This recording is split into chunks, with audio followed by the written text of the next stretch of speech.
सुप्रभात विद्यार्थियों। तो ये आपकी वसंत पाठ्य पुस्तक का पाठ 3 था, जो हमने कुछ अपनी पहली वीडियो में पढ़ लिया है।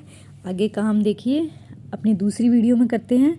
तो देखिए हमने पढ़ा था यहाँ तक कि अपने महान पिता का विराट प्रेम, मतलब बहुत ज़्यादा प्यार पाकर भी जब ये तृप्त नहीं हुई हैं, अतृप्त ही हैं, मतलब इनकी प्यास नहीं बुझी है, तो ऐसा कौन है जो इनकी प्यास मिटा सकेगा, इनको तृप्त कर सकेगा।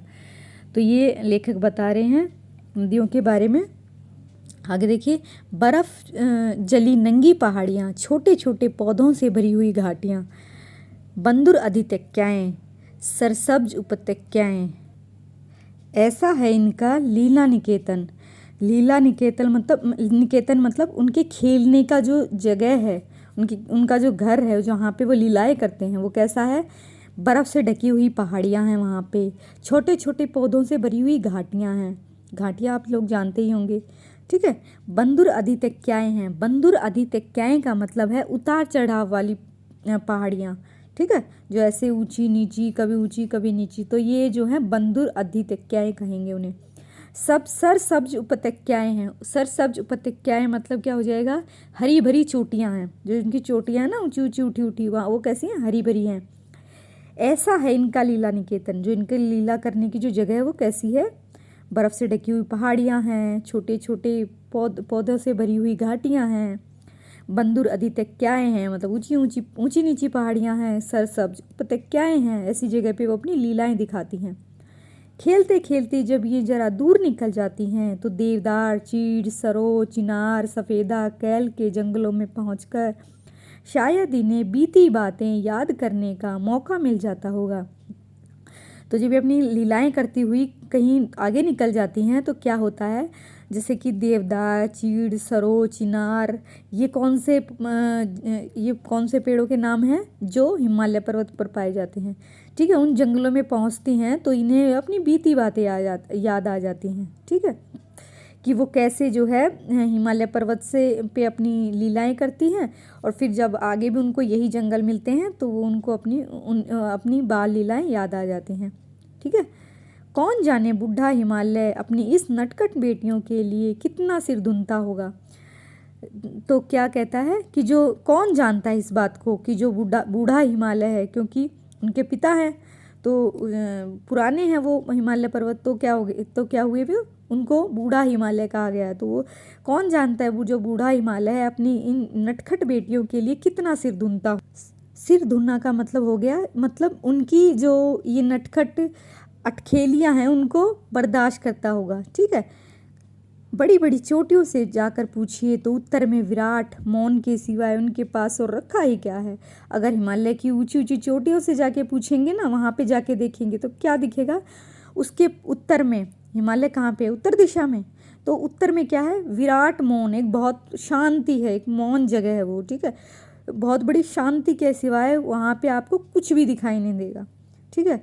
सिंधु और ब्रह्मपुत्र, ये दो ऐसे नाम हैं जिनके सुनते ही रावी, सतलुज, व्यास, चिनाब, झेलम, काबुल, जिसको कूबा भी कहते हैं, कपीशा, गंगा, यमुना, सरयू, गंडक, कोसी आदि हिमालय की छोटी बड़ी सभी नदियाँ, सभी बेटियाँ आँखों के सामने नाचने लगती हैं।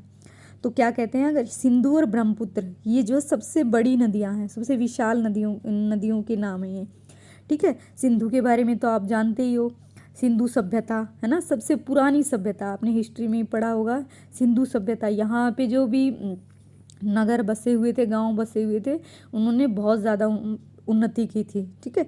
तो सिंधु और ब्रह्मपुत्र का जब नाम आता है नदियों का, तो इनके सुनते ही जो दूसरी नदियां हैं हिमालय की, रावी, सतलुज, चिनाब, ब्यास, झेलम, काबुल, जिसको कूबा भी कहते हैं, कपीशा, गंगा, यमुना, सरयू, गंडक, कोसी, जो सारी जो नदी हिमालय की छोटी बड़ी सारी नदियां हैं, सभी बेटियां, मतलब कि सभी जो नदियां हैं वो आपके आंखों के सामने आ जाएंगी, आंखों के सामने। लेकिन आंखों के सामने आपके तब आएंगी इन नदियों के नाम आते ही, कि हिमालय से जो निकलने वाली नदियां हैं, जब आपको पता होगा कि हिमालय से निकलने वाली नदियां हैं कौन सी। जब अगर आपको यही नहीं पता होगा कि हिमालय से कौन सी नदियाँ निकलती हैं, तो कैसे आपके उनकी छवि आपकी आंखों के सामने आएगी, है ना।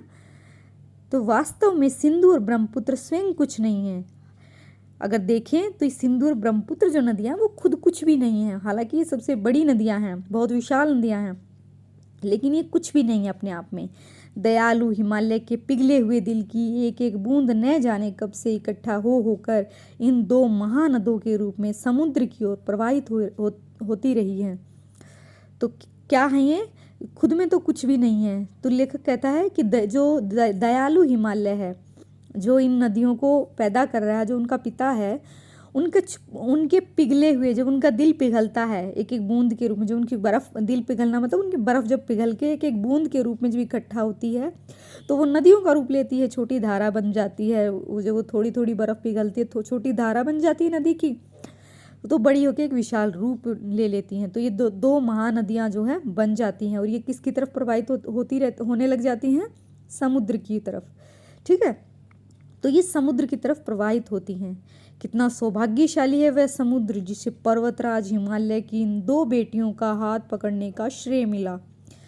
देखो कितनी, क्योंकि उनको बेटी के रूप में माना गया है ना, और जो हिमालय, वो जो समुद्र है उसको इनके पति के रूप में, नदियों के पति के रूप में माना गया है। कि कितना सौभाग्यशाली है वो समुद्र जिसे पर्वतराज हिमालय की, पर्वतों के राजा हिमालय पर्वत की बेटी, जो हिमालय पर्वतों के राजा किसको कहा जाता है? हिमालय पर्वत को।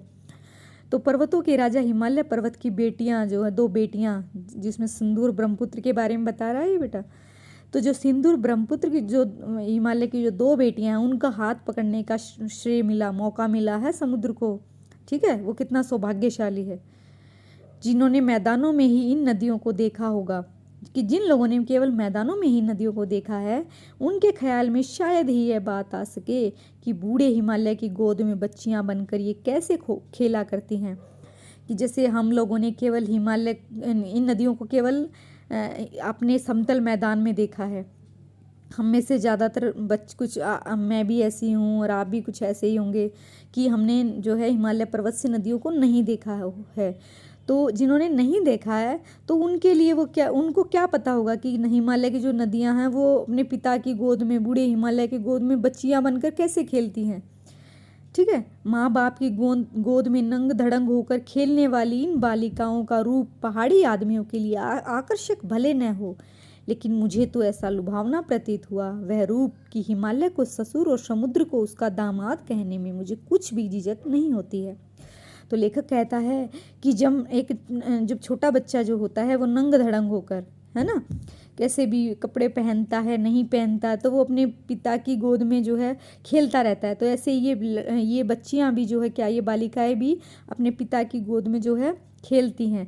ये जो दृश्य है, ये जो पहाड़ों में रहने वाले लोग हैं उनके लिए भले ही वो आकर्षक ना हो, लेकिन हमारे लिए तो ये आकर्षक है, क्योंकि वो तो रोज़ देखते हैं इन चीज़ों को। हमारे लिए तो अनोखा है कि देखो ये छोटी छोटी धाराओं के रूप में आ रही हैं, और हमारे वहाँ पे एक शांत धारा के रूप में, एक बड़ी धारा के रूप में जो है ये समतल मैदानों में बहती है। तो हमारे लिए तो आश्चर्य की बात है। तो ऐसा देखते हुए मुझे ये कहने में बिल्कुल भी आश्चर्य नहीं है कि हिमालय को वो ससुर मानते हैं और समुद्र को दामाद। ये बात कहने में उनको झिझक महसूस नहीं होती। और ये जो वो दृश्य देखते हैं नदियों का, वो लेखक को बहुत लुभावना दिखाई देता है। ठीक है, और हिमालय को ससुर और समुद्र को दामाद कहने में उन्हें कोई शंका नहीं है। तो बेटा हम केवल इसी पेज तक ही पढ़ेंगे। अगला हम जब भी आपकी हिंदी की वीडियो भेजी जाएगी, अगले दिन कभी भी जब भी भेजी जाएगी, तो उसके बाद का पार्ट जो है हम बाद में भेजेंगे। तो आज केवल इतना ही करेंगे। धन्यवाद।